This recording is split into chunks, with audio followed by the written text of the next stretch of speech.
Hello friends, कैसा सब लोग। तो फ्रेंड्स, आज की वीडियो के अंदर मैं आपको बताने वाला हूं एक ऐसा टॉपिक जिसके बारे में आप लोगों ने मुझे बताया कि जो आपके सीटेट के एग्जाम चल रहे हैं, तो कुछ बच्चों ने बताया कि सर एनसीएफ 2022 से कुछ क्वेश्चन देखने को मिले। हालांकि ये सभी बच्चों की तरफ से मुझे देखने को नहीं मिला, लेकिन कुछ बच्चों की तरफ से देखने को मिला। तो मैंने सोचा जब मैंने पूरी तैयारी आप लोगों की करा दी है तो क्यों ना इस टॉपिक को भी मैं करा दूं। तो आज की वीडियो के अंदर जो मैं आपको टॉपिक कराने वाला हूं वो आपको एनसीएफ 2022 का टॉपिक कराने वाला हूं। और जो कोई भी आपका एग्जाम रहेगा या टीचिंग का एग्जाम रहेगा तो एनसीएफ 2022 का टॉपिक ऐसा टॉपिक रहेगा जो आपके किसी भी टीचिंग एग्जाम में देखने को आपको मिल सकता है। तो ना सिर्फ आपके सीटेट के एग्जाम में बल्कि आपके किसी भी टीचिंग एग्जाम में आपको देखने को मिल सकता है एनसीएफ 2022 का टॉपिक। एक बात आपको बता दूं, जो आपके सीटेट के एग्जाम चल रहे हैं तो सीटेट के एग्जाम में आपको दो टॉपिक से संबंधित क्वेश्चन आपको देखने को मिल रही है। एक टॉपिक है आपका एनसीएफ 2005 और दूसरा टॉपिक है आपका एनईपी 2020। ये दो टॉपिक से भर भर के क्वेश्चन आपके एग्जाम में देखने को मिल रहे हैं। लेकिन कुछ क्वेश्चन बच्चों ने बताया कि एनसीएफ 2022 से भी क्वेश्चन देखने को मिल गए, तो वो भी आज की वीडियो के अंदर मैं आपको करा देता हूं। बट इन दो टॉपिक को आप लोग करके जरूर चले जाना, एनसीएफ 2005 और एनईपी 2020 को। इन दोनों ही टॉपिक को मैं अपने YouTube चैनल पर करा चुका हूं।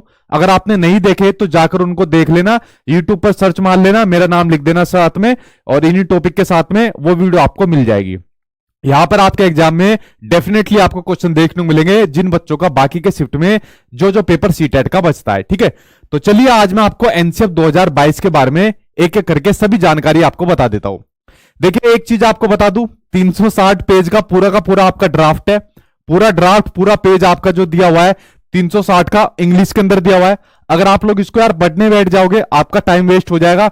अगर आपके एग्जाम में पूछा गया, 1-2 नंबर का पूछा जाएगा और उसके लिए मैं नहीं चाहता आप लोग अपना टाइम वेस्ट करो।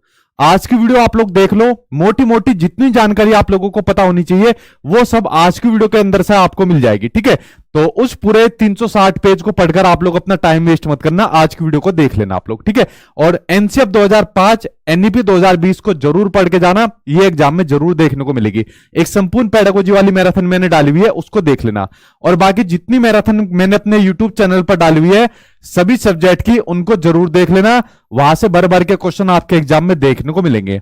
मैराथन पढ़नी है, मेरे वाले नोट्स पढ़ने हैं, उसके अलावा और कुछ आपको नहीं पढ़ना है। और सीटेट का एग्जाम अच्छे नंबर से पास ना हो, मुझे आके पकड़ लेना फिर। ठीक है, उसकी जिम्मेदारी मैं ले लूंगा फिर। ठीक, तो चलिए बढ़ते हैं आपके एनसीएफ 2022 के बारे में। देखिए, जो आपका एनसीएफ 2022 आया है तो एनसीएफ 2022 आपका अभी लॉन्च हुआ। जो हमारे एजुकेशन मिनिस्टर है मिस्टर धर्मेंद्र प्रधान जी, उन्होंने एनसीएफ 2022 को लॉन्च करा। तो अक्टूबर के अंदर इन्होंने एनसीएफ 2022 को लॉन्च करा। तो एनसीएफ 2022 हमारा 5वां एनसीएफ है। एक तरीके से बीच में एक और एनसीएफ आया था बट वो टीचर सेंटर था। तो एनसीएफ सबसे पहला 75 के अंदर आया, फिर उसके अलावा 88 में आया, फिर 2000 में आया, फिर 2005 में आया और अब आपका 2022 के अंदर देखने को मिला एनसीएफ 2022। तो 2005 वाला सबसे महत्वपूर्ण है, सबसे ज्यादा क्वेश्चन आपके एग्जाम में वहीं से आने आ भी रहे हैं।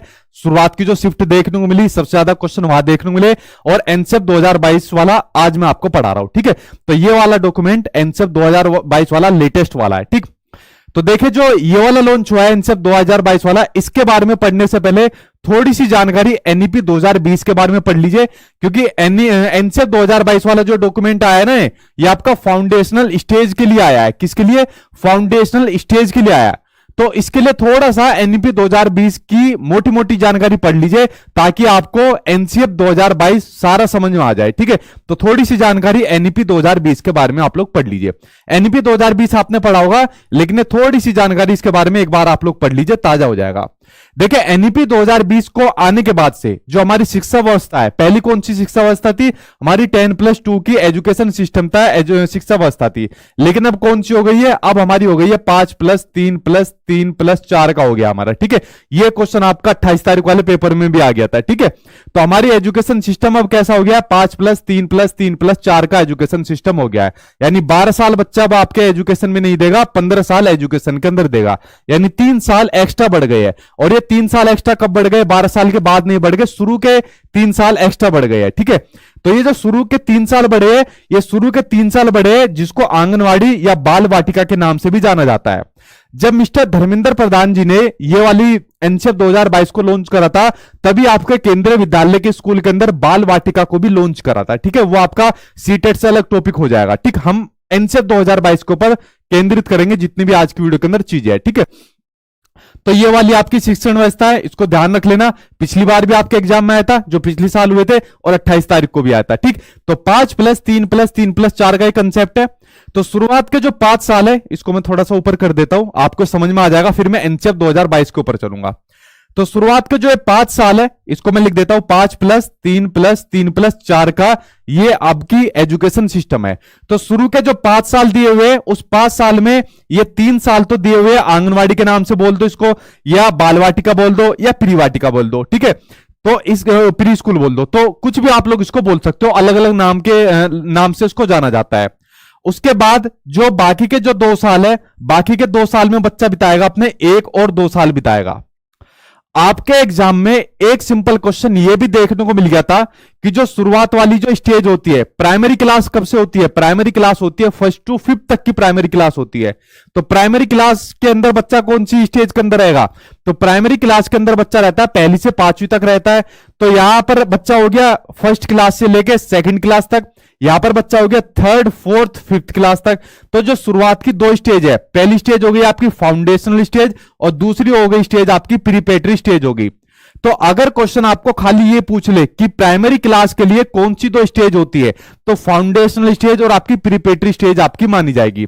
और उसके अलावा बाकी की जो स्टेज हो जाएगी, मिडिल स्टेज हो जाएगी आपकी 6th, 7th, 8th के लिए हो जाएगी, और सेकेंडरी हो जाएगी जब बच्चा 9th, 10th और 11th के लिए रहेगा। लेकिन जो आपका एनसीएफ 2022 आया है, एनसीएफ 2022 सिर्फ आपका फाउंडेशनल स्टेज के लिए आया है। कौन सी? सिर्फ फाउंडेशनल स्टेज के लिए आया है, यानी कि जो आपके शुरुआत की ये आपके 5 साल जो बच्चा स्कूल के अंदर रहेगा, सिर्फ इसके लिए आपका एनसीएफ 2022 आया है। बाकी की 3 के लिए आपका ये एनसीएफ 2022 नहीं आया है। तो हमें सिर्फ फाउंडेशनल स्टेज के अंदर बच्चों को किस प्रकार से पढ़ाना है, बच्चों को किस प्रकार से एजुकेशन देनी है, बच्चों का किस प्रकार से डेवलपमेंट करना है, बच्चों का करिकुलम किस प्रकार से सेट करना है, एक टीचर की क्या क्या रिस्पॉन्सिबिलिटीज है, उन सभी के बारे में आज की वीडियो के अंदर पढ़ना है। तो जितनी भी बातें आज की वीडियो के अंदर होने वाली है, वो सब पढ़ेंगे हम फाउंडेशनल स्टेज के अंदर। बच्चों का किस प्रकार से डेवलपमेंट करना है, बच्चों को किस प्रकार से पढ़ाना है, वो सभी चीजें हम फाउंडेशनल स्टेज के अकॉर्डिंग पढ़ेंगे। इसलिए मैंने थोड़ी सी जानकारी आपको एनईपी 2020 की बताई, क्योंकि एनईपी 2020 के अकॉर्डिंग आपका एनसीएफ 2022 सेट आपका हुआ है। ठीक है, ये आपका निर्धारित हुआ है एनईपी 2020 के अकॉर्डिंग। ठीक, आई होप आप लोग मेरी बात को समझे होंगे, इसलिए मैंने आपको एनईपी 2020 की थोड़ी सी डिटेल बताई। अब मैं आपको एनसीएफ 2022 के बारे में बताऊंगा।